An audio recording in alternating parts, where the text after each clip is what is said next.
My Uncle Carlos used to move like water.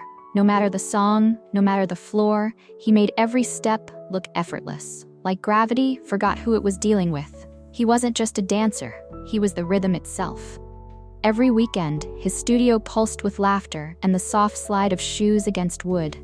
My little sister Amat was one of his proudest students. He'd twirl her, smiling that confident smile that said he could dance forever.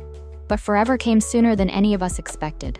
It started with a limp so small you'd almost miss it. Then came the excuses, just a little stiffness, he'd say. Weeks turned into months, and the man who once lived for music began avoiding it. His studio gathered dust, his shoes stayed by the door, untouched. The silence in that place was heavier than any song could ever be. We thought it was age. We thought maybe he'd simply grown tired. We were wrong. The truth hit like a cold wind the day I found him sitting in the dark, his hands wrapped around his knees, face twisted in pain. He tried to smile when he saw me, but I could see the defeat hiding behind his eyes. Years of teaching, performing, living, all stolen by the constant swelling and fire that lived in his joints. For a man who had built his whole life around movement, losing that freedom was like being locked inside his own body. And yet, 8 weeks later, he was back on his feet. No surgery, no expensive treatments, just a few simple changes, the kind most people overlook. I still remember the day we saw him dance again, light on his feet, laughter in his eyes, the same man we thought we'd lost. But before I tell you how Uncle Carlos got there, before I reveal what brought the rhythm back to his bones, you need to understand where his story truly began. Before we dive in, tell me this. Have you ever watched someone you love lose a piece of themselves to pain or age? Drop a yes in the comments if you know that feeling, because what happened to Uncle Carlos might give you hope that it's never too late to move again. And consider to subscribe to our channel where we give health tips in form of stories. My Uncle Carlos was the kind of man who made the floor move with him. He didn't just dance, he lived inside the music. Every step, every turn had meaning. When I was little, he'd lift my sister Amat in his arms and spin her across the living room, her laughter filling the air like a song you never wanted to end. He used to say, "Mijo, when your feet can't talk, your heart must." And truly, that was how he lived. His heart always spoke first. But time has its own rhythm, and it doesn't always dance in your favor. It started small. A limp here, a wince there. We all thought he was just tired. But the limp became a shuffle, the shuffle a stumble. Then one morning, he simply stopped coming to the studio. For months we didn't know why. We thought maybe he was resting or grieving my Aunt Maria, who had passed some years before. They had built their lives on rhythm. She sang in the evenings, he danced, and when she was gone, half the music disappeared from him. But I'll never forget the day I understood what was really happening. It was early, a gray, quiet morning that smelled like rain. I had dropped by his house to bring him some breakfast, like I did every Sunday. I found him sitting in the dim light of his living room, a blanket over his lap, the record player still on from the night before. The song playing was Besame Mucho. It was the same one he used to dance to with Maria in their younger days.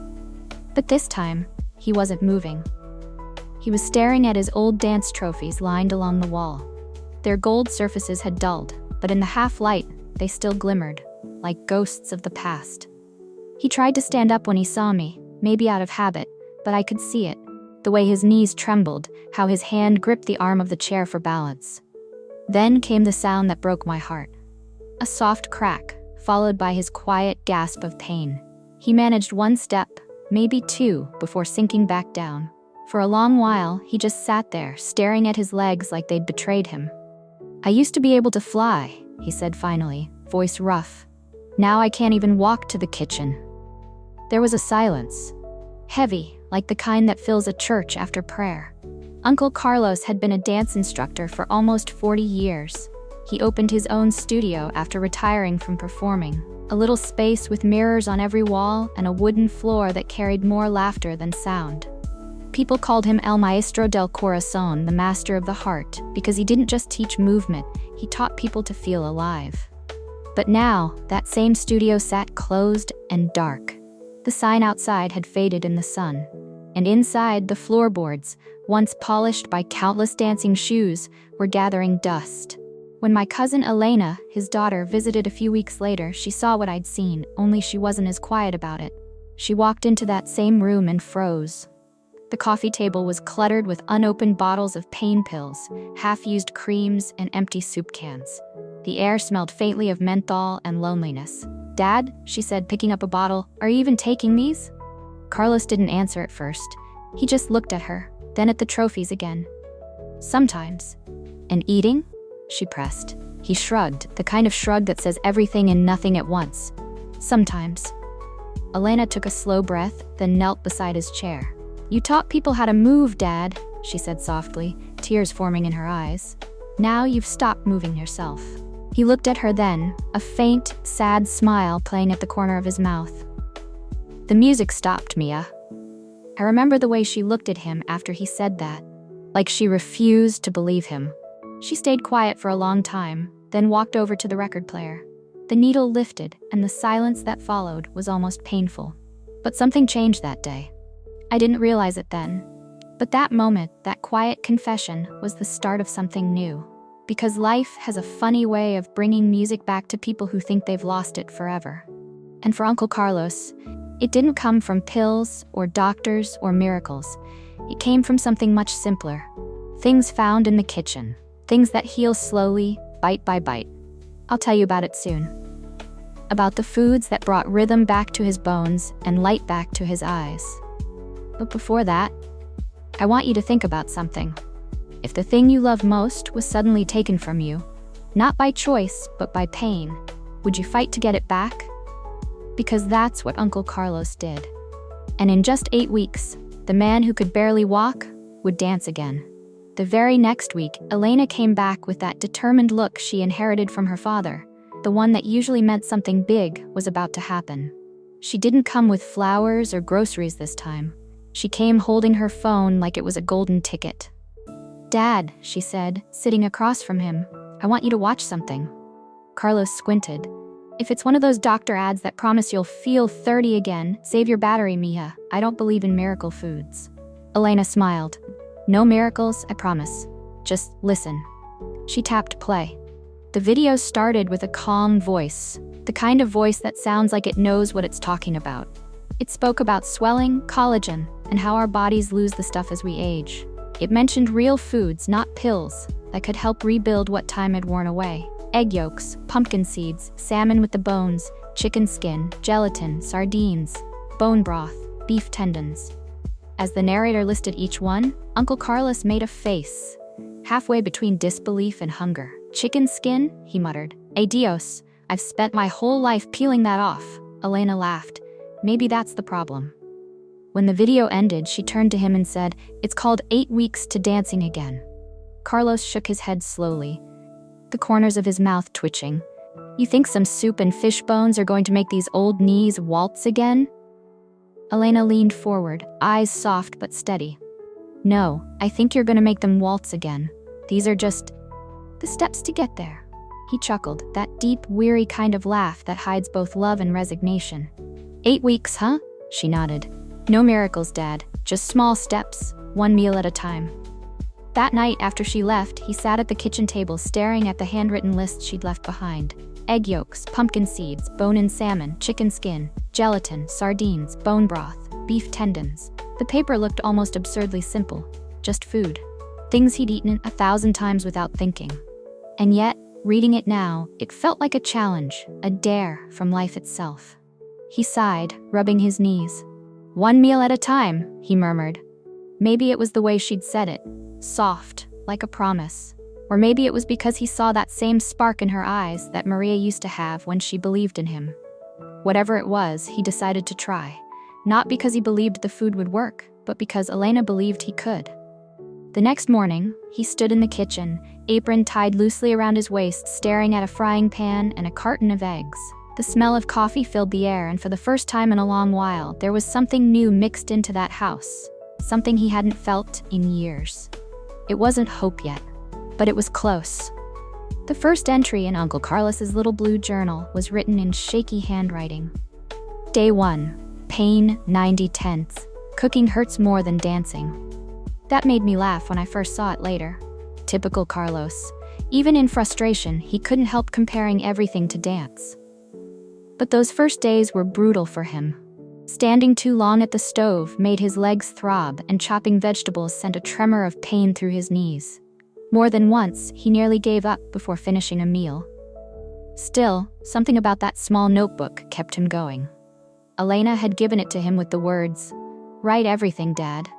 Even the pain, especially the pain." So he did.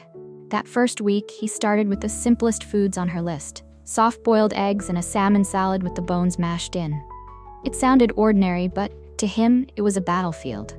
He boiled the eggs too long the first time, the yolks dry and crumbly. These taste like chalk," he muttered, but by the third morning he had perfected the art of keeping the yolks soft, golden, rich, and warm. The salmon was harder. The smell lingered in the kitchen, and he hated that. But Elena had told him gently, "Eat the bones, Dad. That's where the collagen lives, the same stuff your joints need to bend and twist again." In the margins of his journal, she'd written tiny notes. Collagen was the glue that keeps cartilage strong. Think of it as the music sheet your joints dance to. By the end of the second week, his energy was different. He still moved slowly, still groaned when he stood up, but the swelling around his knees had softened. He wrote, "Day 14, pain 7/10. I stood without the wall today. Small victories, but real ones." By the third week, something shifted. Carlos had found rhythm again, not on the dance floor, but in the kitchen. The sound of a spoon stirring broth became percussion. The steam rising from simmering chicken skin turned into choreography. The gentle bubbling of the pot had its own tempo. One afternoon, as he stood stirring a pot of soup, he caught himself swaying side to side. Not intentionally, just naturally.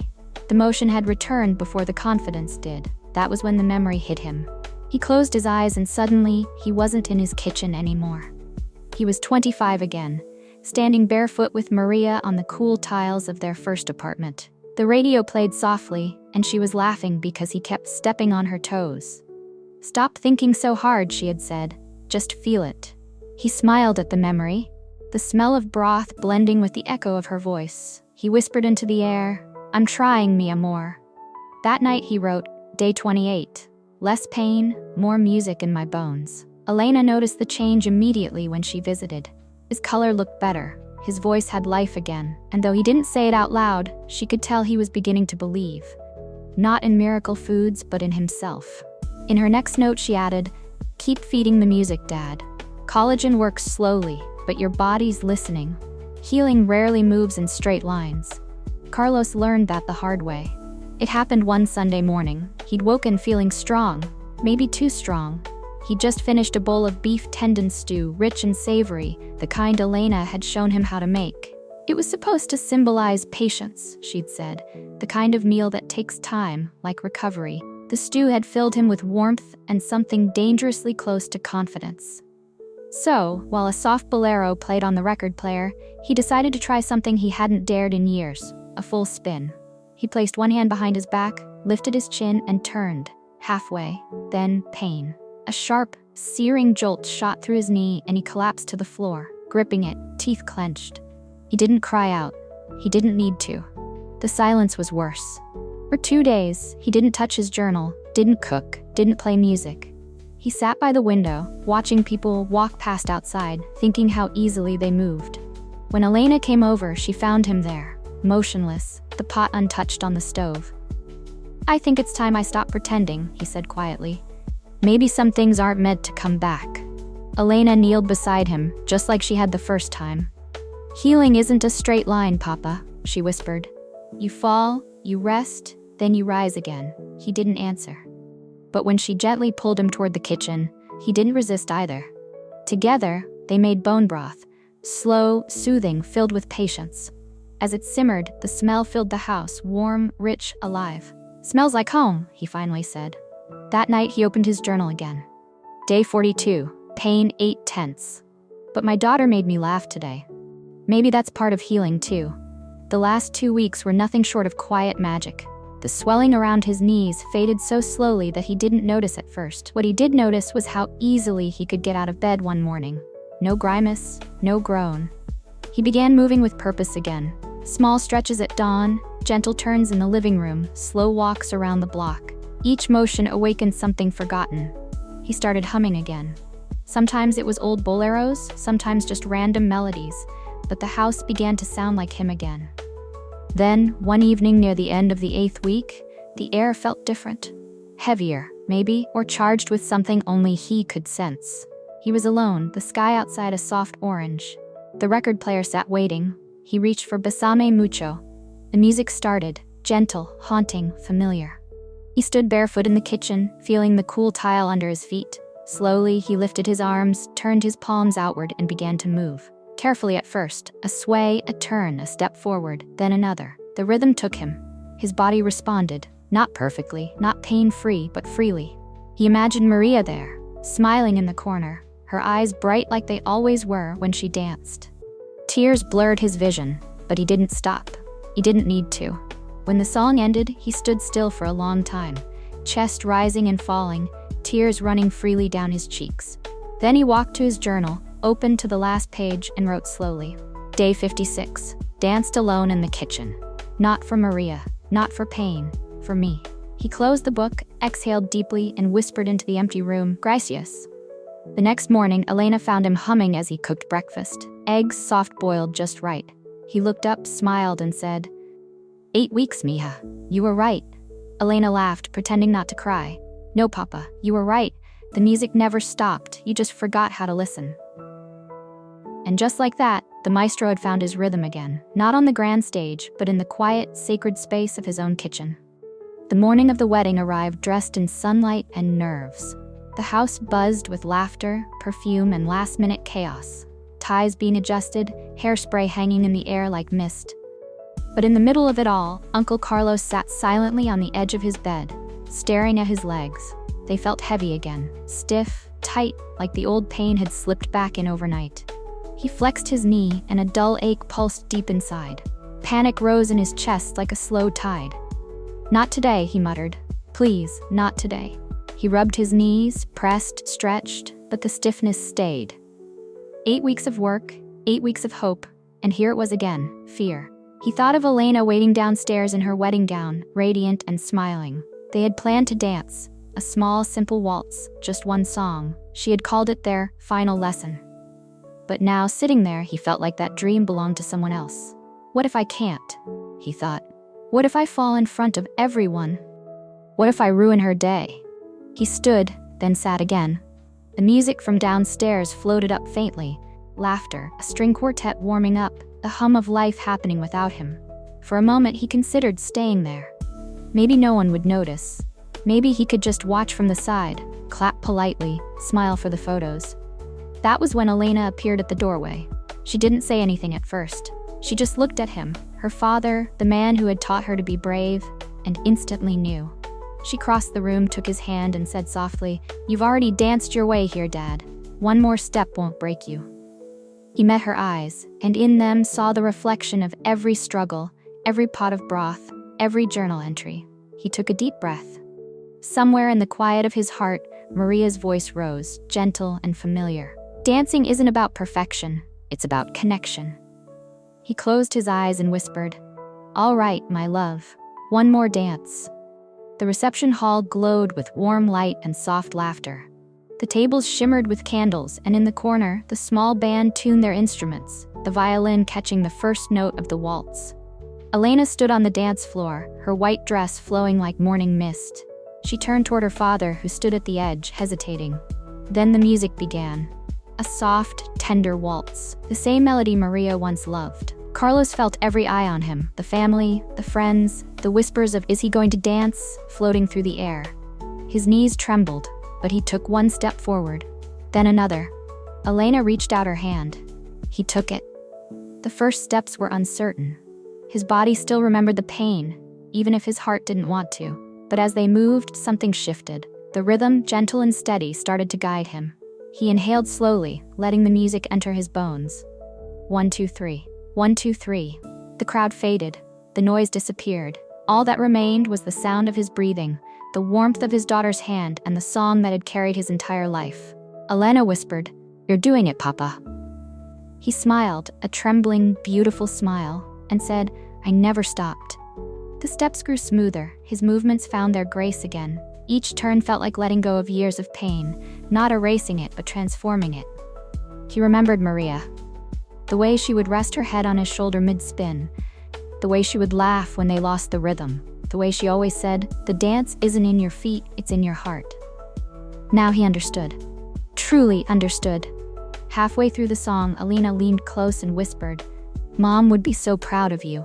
He laughed softly through the tears. "She's here," he said. "She never left." The final chords began to play, slow, gentle, fading like the sunset. Carlos lifted his head, guided his daughter into the last turn, and for one breathtaking second, the entire room seemed to stop. He wasn't the old instructor anymore, or the man who lost his studio, or the patient who once couldn't stand without pain. He was simply Carlos, a father, a dancer, a man who had found his way back to the music of life. As the last note hung in the air, applause erupted. People were crying, smiling, cheering. Elena hugged him tightly, her voice shaking.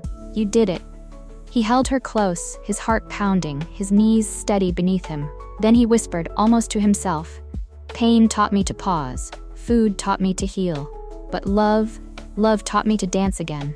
The band played one last gentle note, and the lights seemed to shimmer a little brighter, as if even the world itself had joined in the applause.